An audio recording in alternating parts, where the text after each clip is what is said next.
Hey guys. So in today's Q&A, I'm going to go through some questions that you guys have asked me on Twitter or in Discord or on rare occasions, I guess, in YouTube chat during a stream. So let me get started. Today's first question is by Elaine, who asks, as Mercy, how do you handle two or more players overextending? I try to stay on point, but I feel like I do more healing in the front line, even if it's a little too front for my taste. So the way I think about that is, well, in general, when I think about Mercy, the thing that I'm always trying to keep in mind is where can I be the most effective? Where can like my team and our chances of winning get the most value of like my existing?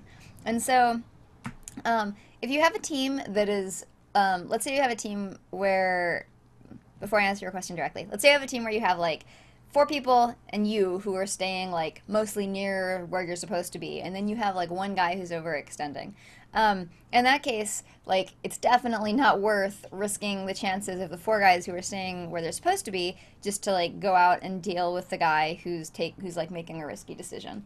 If it's two people, then it's like if it's two people who have gone and made a risky decision, you still have the other three people who are where they're supposed to be. And so I feel like in both of those cases, it's sort of an easy decision to be like, well, sure, I like to heal all of my team, but given the choice, I'm going to heal the people who are making like the smarter decisions, and the more team-oriented decisions, which is probably the people who are. My phone really wants to tell me stuff, which is probably the people who are staying where they're supposed to be. And so another way to think about that is if you've got one or two people who are super overextending, and they are like using risky behavior, then if you take the risk of going out there to heal them, they're probably not gonna like suddenly say to themselves, oh, I've learned from my mistakes of this risky behavior. Now I'll play conservatively and make it worth this Mercy's while to take a risk to come out and save me. Because they're probably just gonna keep playing risky and keep getting themselves killed. I mean, riskily. And so, or not killed, taking a lot of damage. And so, I would say if you have like a good chunk of your team who is doing what they're supposed to be doing and staying where they're supposed to be, and helping the team like goals, like staying on the point of the payload or whatever it is, you want to prioritize those guys.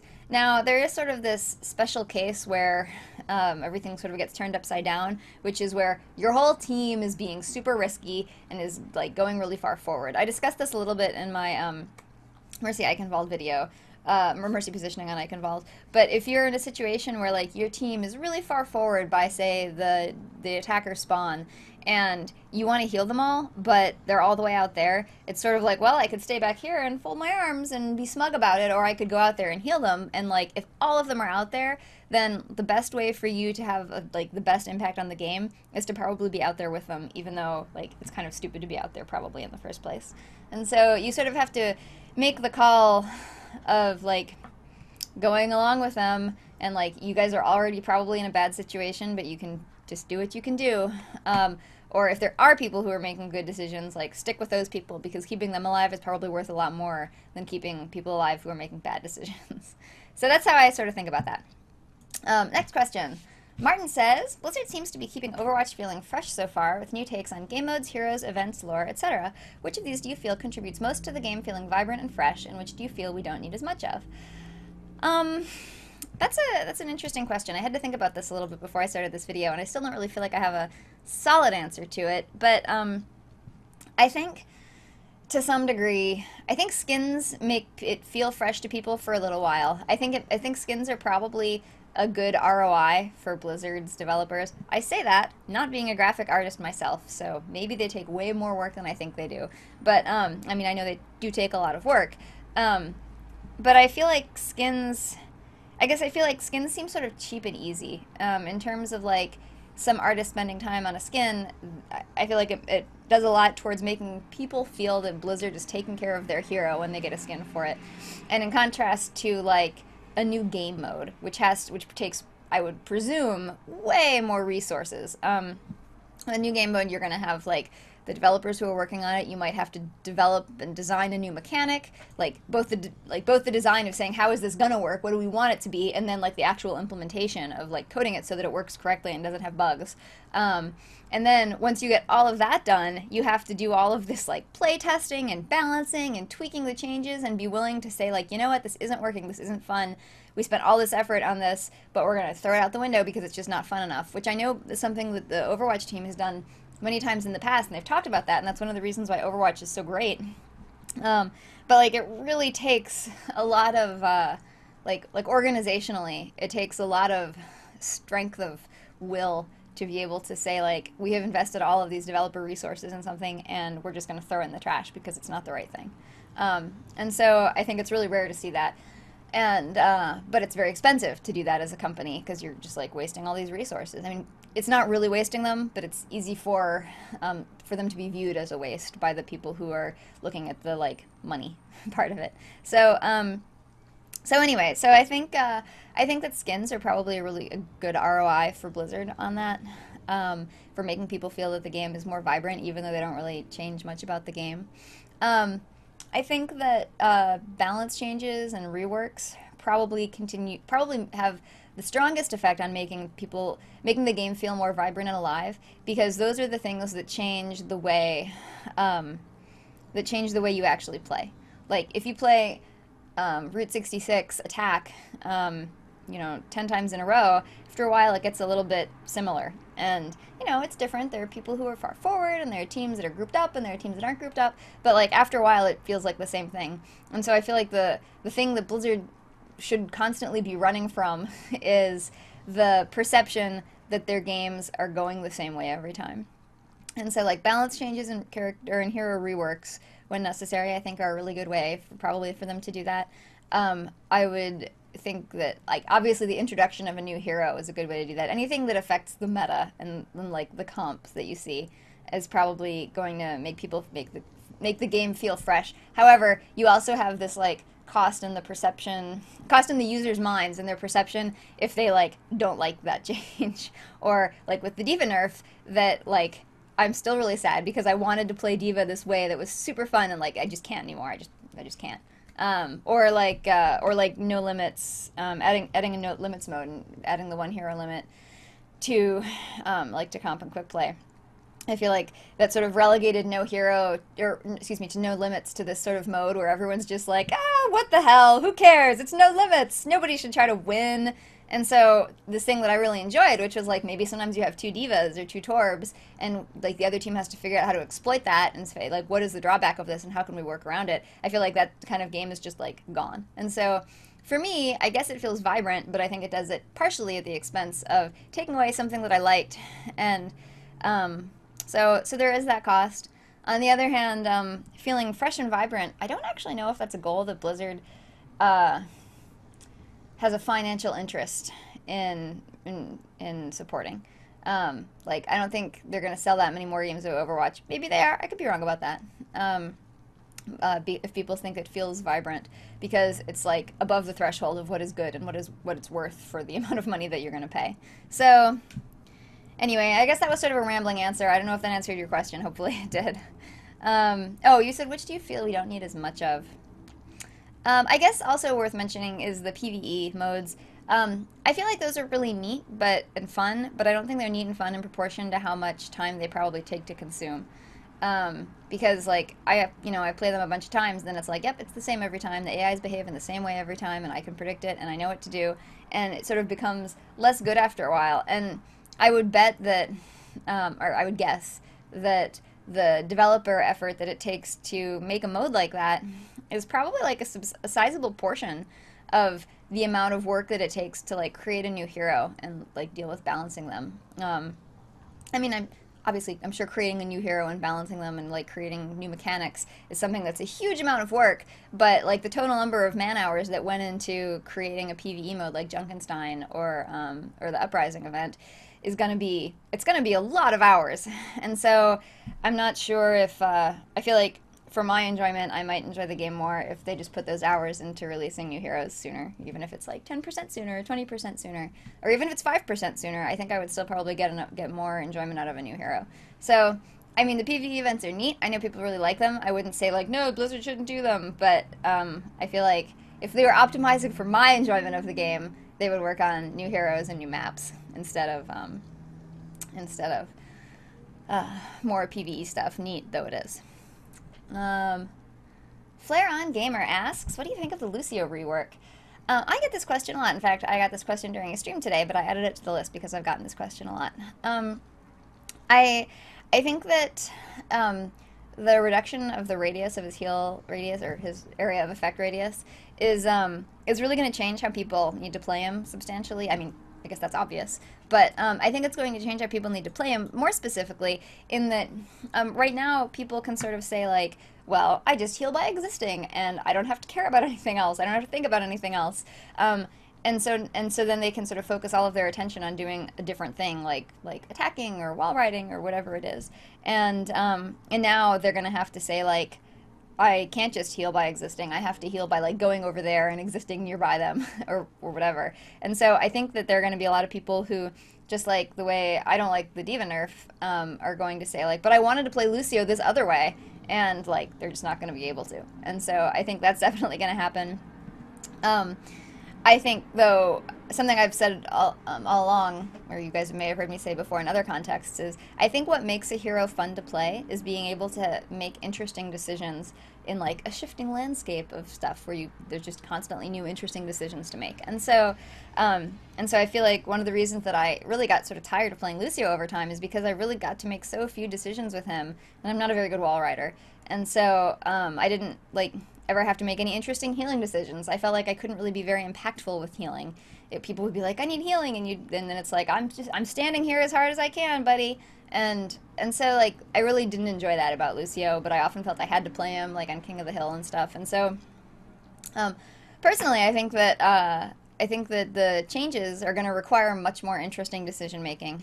And I don't think it solves all of the problems that made Lucio less fun for me and perhaps people like me, but I think it's going to make him more fun to play in general, but I think it's going to make a lot of people unhappy who really like the way they played him already. And, oh yeah, also I think it's going to take this adjustment period where a whole bunch of people who were like, it is part of my identity that I am good at Lucio, are going to be like bad at Lucio for a while. I mean, maybe they won't. I'm sure smart ones will do a great job, but I think they will want to do what they did before, and they'll still carry their ego up being a good Lucio, but they may not actually be a good Lucio after the rework until they like significantly adjust how they're playing. And so I think that there will be this adjustment period of unpleasantness when people are like playing Lucio poorly until everybody gets used to how the rework, how the new Lucio works. Okay, next question. Seth Eastman asks, how do you deal with people being toxic when you're playing a support? One thing, so I've heard a lot of people make jokes, and I have probably myself made jokes about being like, no healing for you because you're a dick. And while I am a big believer in making people regret their choice to be a dick, I don't do that because that hurts me too. like if I've got 6 people on my team, well, or 5 people besides myself, and I'm not healing one of them, like we're probably at a significant disadvantage, and I still like winning. So I don't do that. I always, like, I might be snarky to them in voice chat or team chat or whatever is relevant, but I always heal them and try to do so, like, impartially and make the decision that I need to make. Or make the decision that I would have made if, like, no snarking were happening. So I do that. Obviously, I'm super fast to mute people if they just are like, I am the kind of dick that you need to mute. I actually have a video that should be released, actually, very soon. Maybe before this video, or maybe shortly after this video. But I have a video that's released very soon about how to deal with dicks in Overwatch. So I cover this topic in more detail there. But specifically, if I have, like, a full team of people who are just, like, insufficiently appreciative of my healing, or, like, insufficiently helpful of trying to help me stay alive, then usually I'll just switch to soldier. It's like, you know what? If you guys don't have the personal responsibility to have a healer on your team and not be a dick to them, then like, see you later. I'm gonna go soldier, and I'm gonna get all the heals I need, and like, screw you all. Now, you might say, Sarah, isn't that consistent? Or isn't that inconsistent? Because you just said you like to win and you want to heal them. Yes, it is. But like, once it has reached that level, like, we're probably not gonna win anyway. And so sometimes what I'll also do then, if it's like really a lost cause, is I'll just sort of create a new goal for myself. And maybe the new goal isn't winning the game. Maybe it's like practicing some technique or working on like hitting some hero or working on a new hero that I'm not as good with. So like if it gets really prohibitively bad where there's no chance of winning, then I'll probably just switch to like a new tack. I'm just doing a different thing now. I just happen to still be in the game with these 5 dicks. Excuse me. Michael asks, how do you see Mercy's interactions with other supports, how they work together? Mercy and Anna, Mercy and Lucio, etc. I don't put a lot of thought into this, so this is sort of like a, I don't know. It's not like a primary goal that I think of when I'm playing Mercy, but I do a couple things. The first thing is I try to really highly prioritize any other healer on the team. Obviously, trying to make sure that they're less likely to die. I also prioritize tanks a lot too, so it's just sort of it's like a judgment call in the moment who's most important. But one thing I'll do with Anna in particular is I try to be sort of dimly aware of where she is most of the time. Like even if obviously if she's in my line of sight, then I know where she is. But if she's not in my line of sight, I try to sort of be dimly aware just like by listening to, she's over there, or she's back at spawn, or she just died, or whatever. And if I hear her use her grenade, then I try to, if I can, when I hear her use her grenade, I try to note what her health is. Because if I see that she's used her grenade and she's really low health, I know that she's at greater risk of dying. And so then I might want to prioritize her a little bit more highly. Because I know she has to wait until the grenade cools down to heal herself. So I wouldn't say I go out of my way to like watch for it, but if I notice the grenade sound, I try to kind of be aware and say like, oh, does she need any help? Oh no, she's fine. And then I can sort of forget about her for a while. With Lucio, I guess I just try to keep a bigger eye on Lucio because he doesn't have the burst healing for himself. I mean, I also do this when if I'm another healer and there's a Mercy, I'm like, that Mercy can't do anything except just like wait. So, if I'm a soldier, like maybe I'll drop a heal beacon on the Mercy. But with really like Lucio or Zen, I try to just sort of be aware of them and babysit them a little bit more than I would maybe an Anna, since I know she can sort of like on demand give herself some healing. So I guess that's about it there. I don't spend too much time thinking about them. With Lucio, I guess I do try to be aware of where he is so that we're not doubling up. If like he's in some area where a bunch of people are being healed, then I'll say like, oh, those people are, only have a little bit of damage. I'm not going to worry about them because Lucio will take care of them, and so I'll like focus on the people who need a lot more healing or who are much closer at risk of death. And also, I guess one other thing when there's another healer, and this is really true for all the other healers, is I will try not to be too near them so that it's hard for the enemy team to kill both of us at once, because like ideally we would like always have a healer up, and so if I'm just hanging around the Lucio, then we're a much bigger target, and like a Farah could ult us both together or whatever. And so I try to just be a little bit further away if like when I can. Sometimes I don't always notice. Sometimes I'm like, oh, I'm here in this hallway with this Lucio, like and then I try to go somewhere else. But a lot of times I don't notice until excuse me, either until it's too late or for a while. Brett Mitchell asks, do you think people are starting to use Sombra correctly, or is she still being misplayed? Honestly, I don't have a very good answer to this question because I feel like I haven't been focusing too much on watching other Sombras play. So I think there probably is an answer to this question, and perhaps I'll try to watch more in the future and see if I have a better answer to that. But I feel like with Sombra, she has to keep so much state in her mind, and a lot of that state is really hidden from the rest of the team. So it's really hard for me to say one way or another. But maybe I'll be able to answer that question better in the future. Let's see. So at this point, this is sort of the end of the Overwatch theme. Well, let me rephrase. This is the end of the questions that are like not related to me, but are more related to Overwatch. I did get some questions that are more like Sarah-centric. So if you like don't care about me, I won't be offended. It's fine. You can stop watching right now. But so here are some questions that people have asked that are a little bit more Sarah-centric. Honya asks, which event up to now was your favorite and why? Boy, it's really hard to say.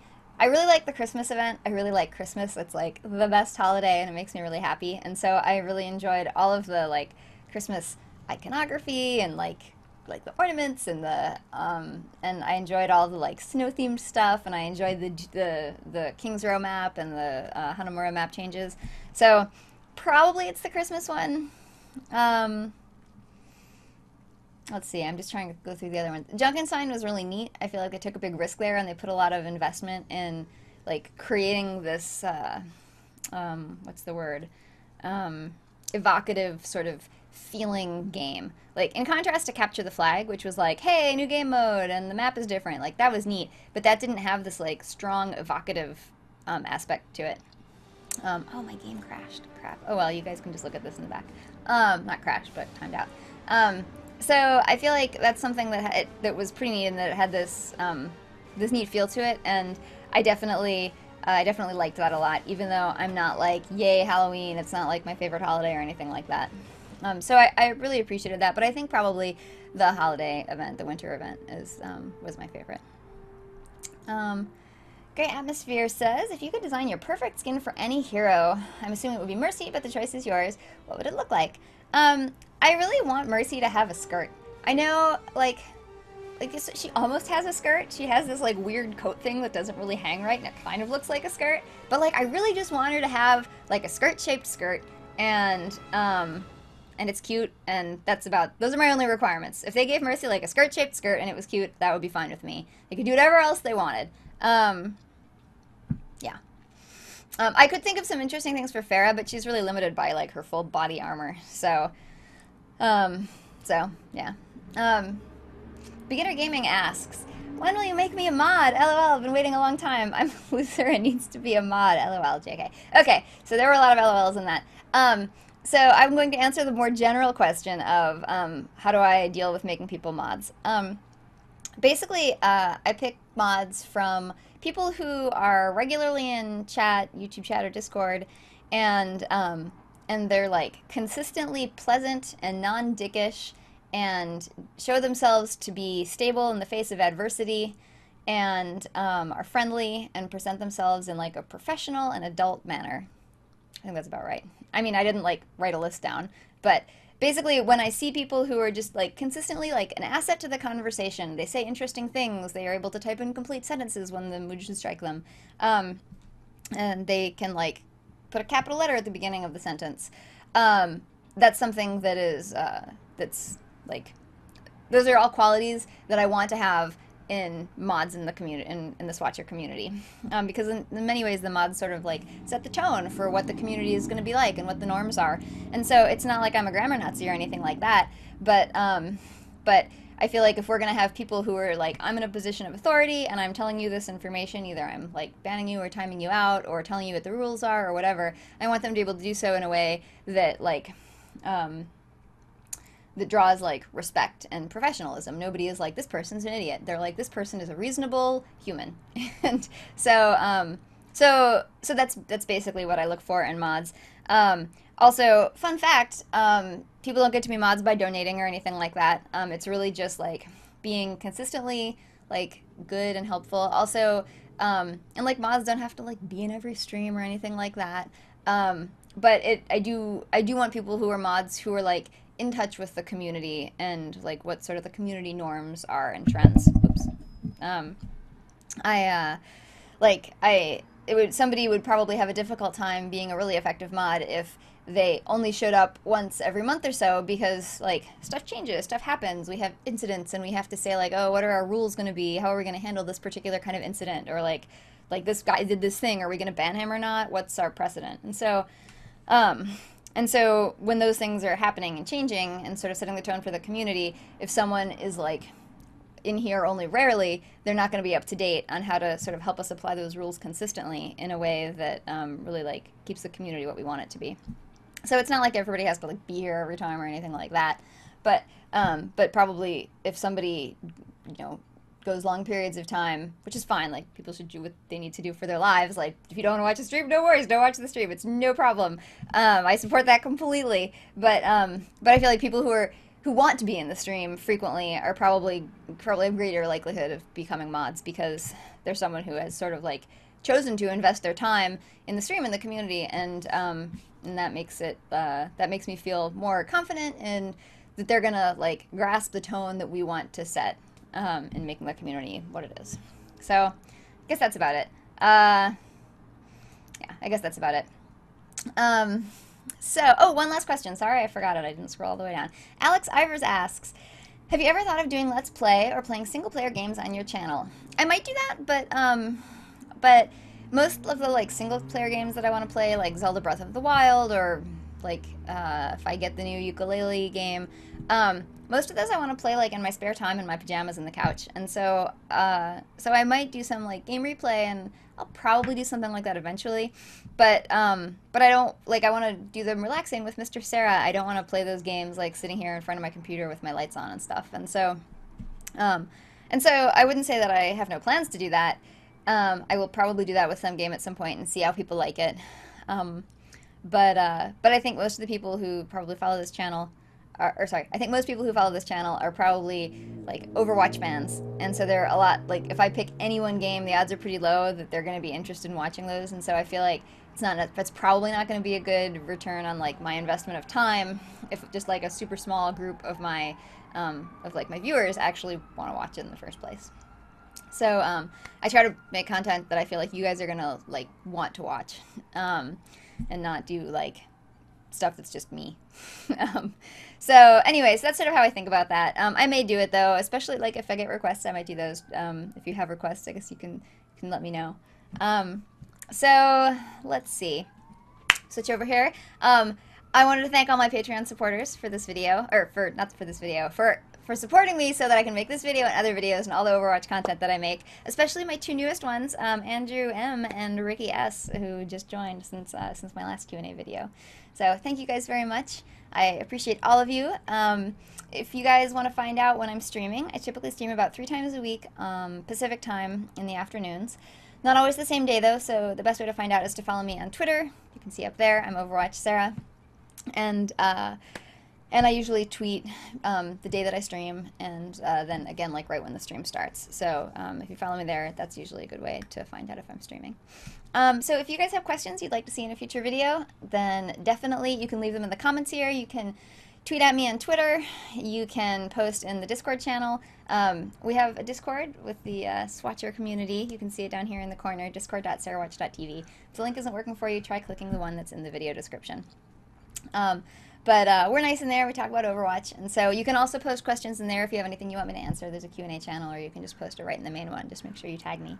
So I guess that's all. Thanks you guys for watching, and I will see you next time.